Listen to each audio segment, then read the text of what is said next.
Good morning, dear students. Once again,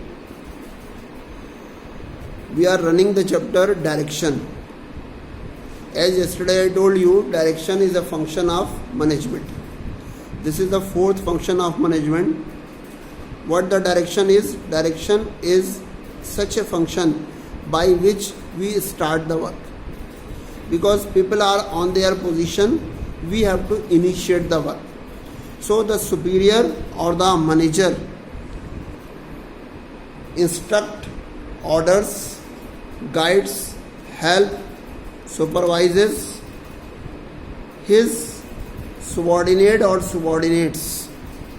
This all-round activity of giving the instruction, giving the order, providing the resources, helping them, guiding them, motivating them, and supervising them when they are doing the work will be known as the direction. So direction, by having the direction from the superior, these are the subordinates who carry on their activities. A person will not start and will not be able to carry on his activity without the direction function. So direction is such a function which is universal and which is performed at every level of management.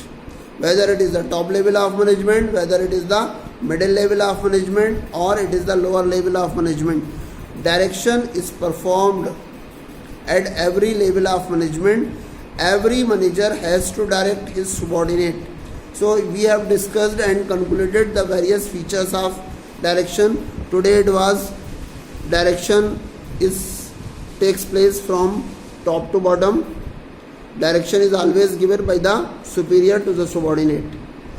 Direction is a performance oriented activity. Why? Because this is a direction who initiates the action. When action is there, performance is created. So these were the 5 features of the direction. Direction initiates the action. Direction is a continuous activity. Direction is performed at every level of management. Direction flows from top to bottom, and direction is a performance oriented activity. We have also started the importance of direction function.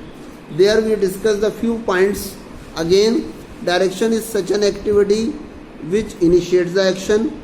Direction integrates the efforts of the people. All people are directed for the achievement of the organizational goal, and for that one, the people's activities are controlled and directed by the superior.